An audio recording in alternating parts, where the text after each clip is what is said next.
তোমার নাম কি? মায়া কিসে পড়ো? সাইকেল তোমার?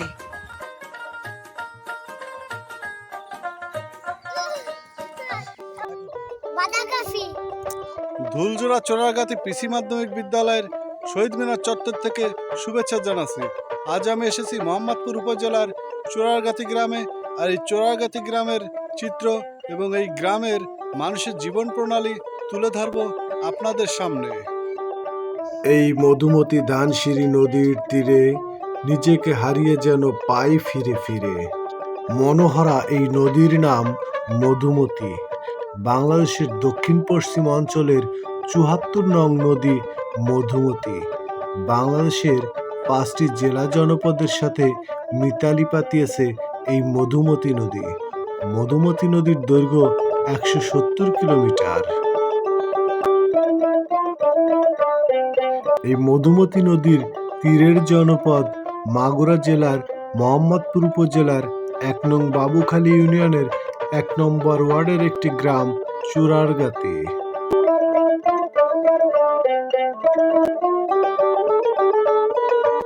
বাবুখালী ইউনিয়নের ৩৩টি গ্রামের একটি গ্রাম চোরারগাতি। মোট জনসংখ্যা প্রায় ৯০০ জন।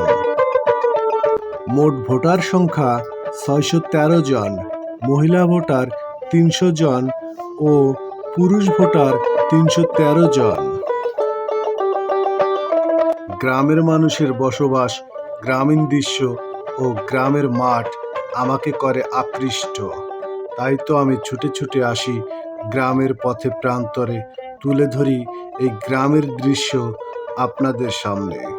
চোরারগাতি গ্রামের প্রতিটি বাড়ির আঙিনা যেন এক একটি সবজি বাগান। চোরারগাতি গ্রামটি কৃষি নির্ভর একটি গ্রাম।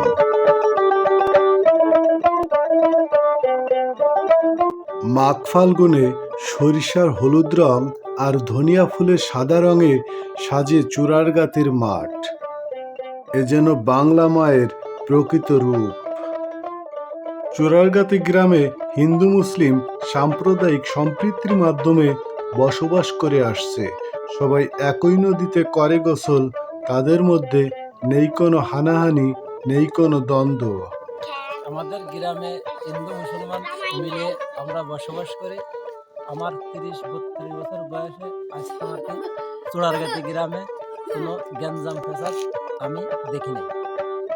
প্রায় ২০০ বছরের অধিক পুরাতন একটি হাট রয়েছে এই চোরারগাতি গ্রামে, যে হাটের নাম রাজার হাট। এই রাজার হাটে প্রতি শনি ও মঙ্গলবারে হাট বসে। এছাড়াও এই ধুলজোড়া চোরারগাতি গ্রামের সমন্বয়ে একটি বাজার বসে। ধুলজোড়া চোরারগাতি গ্রামের মধ্যভাগেই এই বাজারটি রয়েছে, ধুলজোড়া চোরারগাতি বাজার, যেখানে প্রতিদিন সকালেই বাজার বসে। এই বাজারে মধুমতি নদীর মাছ সহ অন্যান্য সবজি পাওয়া যায় প্রচুর পরিমাণে। চোরারগাতি গ্রামে রয়েছে মফিজ মোল্লার বিখ্যাত চায়ের দোকান। এই চায়ের দোকানেই কয়েক গ্রামের মানুষেরা অবসরে দেয় আড্ডা, মেতে ওঠেন দেশ বিদেশের বিভিন্ন গল্পে। চোরারগাতি বাজারে রয়েছে ২টি সেলুন। আর এই একটি সেলুনে প্রবেশ করে আমি অবাক হয়ে গেলাম যে এই সেলুনের একজনের মোবাইলে আমার করা ভিডিও প্রদর্শিত হচ্ছে। আমি সত্যি অবাক হয়ে গেলাম।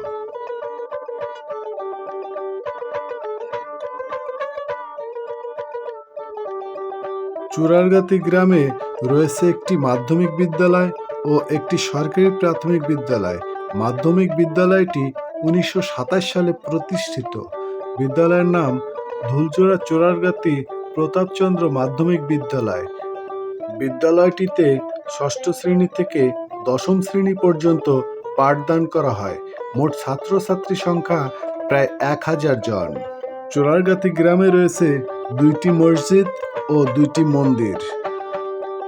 চোরারগাতি গ্রামে মোট ৪টি বংশের মানুষের বসবাস রয়েছে। কাজী, বিশ্বাস, মণ্ডল ও চৌধুরী বংশের মানুষের বসবাস রয়েছে। কৃষি প্রধান চোরারগাতি গ্রামের ফসলি মাঠ খুব উর্বর বিধায় বিভিন্ন মৌসুমী ফসলের পাশাপাশি প্রচুর পরিমাণে সবজি চাষ করা হয়।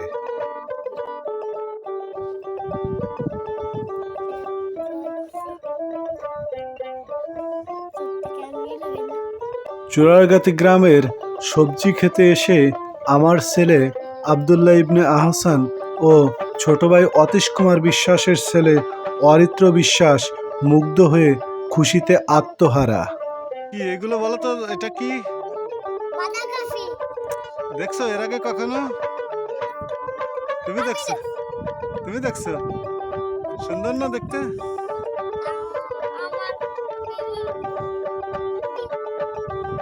চোরারগাতি গ্রামের প্রতিটি বাড়িতেই পালন করা হয় গরু ছাগলের পাশাপাশি হাঁস মুরগি। এছাড়াও কবুতর পালনেও পিছিয়ে নেই চোরারগাতি গ্রাম। প্রায় প্রতিটি বাড়ির মানুষের বসবাসের ঘরের সাথেই রয়েছে কবুতরের ঘর, যা প্রতিটি বাড়িকে করেছে আরো সুন্দর। চোরারগাতি গ্রামের গৃহিণী তার ভালোবাসার হাত দিয়ে তার পোষা গরুকে আদর করছে। এই গরু পালন তাদের শুধু সাংসারিক প্রয়োজনই নয়, শৌখিনতা থেকেও গরু পালন করে চোরারগাতির মানুষেরা। ফসল উঠে আসার সাথে সাথেই ফসলি ফাঁকা মাঠগুলি ছাগলের চরণভূমিতে রূপান্তরিত হয় চোরারগাতি। আজ এই চোরারগাতি গ্রাম থেকে বিদায় নিচ্ছি। দেখা হবে নতুন কোনো তথ্য ভিডিও নিয়ে, নতুন কোনো গ্রামে, নতুন কোনো স্থানে। আল্লাহ হাফেজ।